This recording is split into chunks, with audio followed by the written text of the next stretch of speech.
Well, good morning, WellHouse Church. I'm excited to be back with you again. Why don't you grab some coffee and some food and come join me for our time of teaching? You know, as we've been looking at these magnificent women, practitioners of our faith recorded in Scripture, there's one thing that I can't help but notice. And this is not unique to women, but when we really dive into their stories, we see it in a way that we just don't see all the time. But these women truly embody what it means to be a follower of Christ. If we could look at the person of Jesus for one thing that above all else we saw in the person of Jesus and what we could say about him as Messiah. Jesus as a person here on earth was a servant. He served all the time. He was compassionate and kind and empathetic and a person of service. Some of these stories of Jesus and his service are iconic in the way that he washed the disciples' feet, doing something that's slave labor, taking off his outer cloak and taking on even the dress and attire of a slave. Jesus served. And serving is both hard and yet extremely rewarding. There's nothing like genuine service. Hence why Jesus probably did it most. You know, I remember I spent one Thanksgiving and one Christmas Eve serving in a food kitchen, like a soup kitchen in Houston. I was young and my parents were trying to teach me gratitude for the things I had. And so as a way to do that, they took me to this soup kitchen to serve uh, all of these people who are just genuine people who were hurting. And I think back on those moments often because those people were hurting in a very unique way. But we all hurt. We all have hurt and pain that we try to work through, just like those people. And it's service that assists us on that journey of hope and healing. And the reason I want to talk to you about service this morning, because we're going to look at a woman named Phoebe.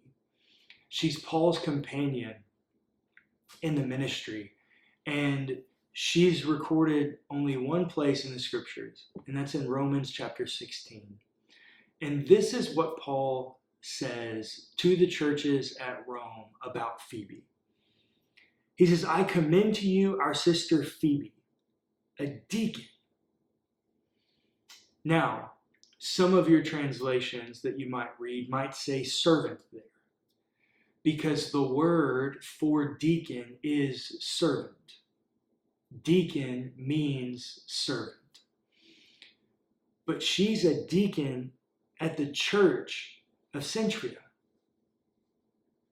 The interesting thing about this to me is that she embodies the person of Jesus in her life. She's taken on a posture of genuinely letting what she's experienced from the love of God, she became a conduit of that to other people.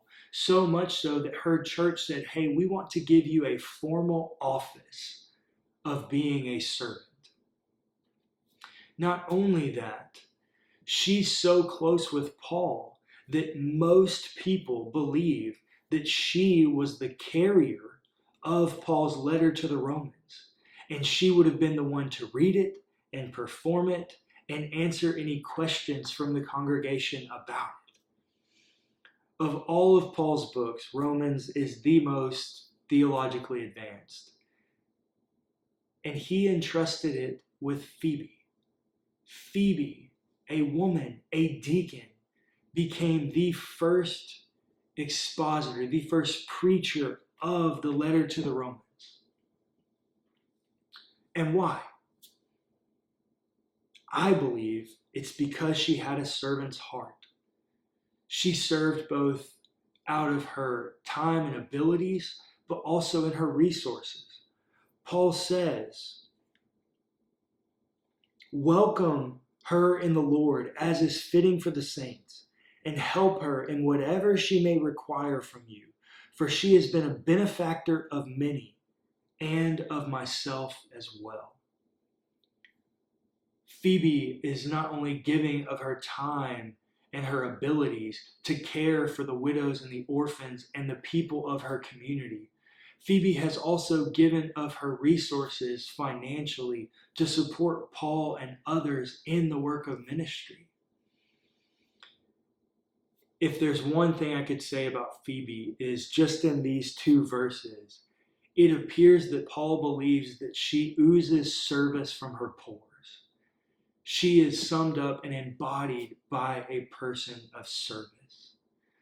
Because I believe that's what she sees in the person of Jesus. That's what I see in the person of Jesus. A servant who loves people and gave up everything for his love for those people.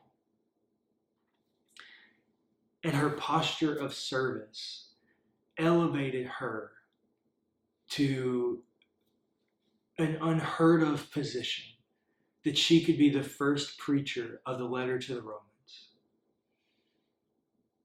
I genuinely believe that Phoebe embodies what it means when Jesus says the first will be last and the last will be first. It's our call as Christians to serve in very real and meaningful ways. And we don't see anyone do that other than Jesus, better than Phoebe. So today I want to ask you, what does it look like for you to embrace a life of service? What does it look like for you to take a posture of servanthood at WellHouse Church? What does it mean for you to serve your family, your friends, your coworkers, those you come in contact with? What does it mean to be a person of service and kindness? And how will that be meaningful and impactful, not only for those that you're serving, but also for yourself? Because as we serve others, as we give out of our abundance to service, it's a cyclical thing. As we're giving, we're also being filled in a very miraculous way.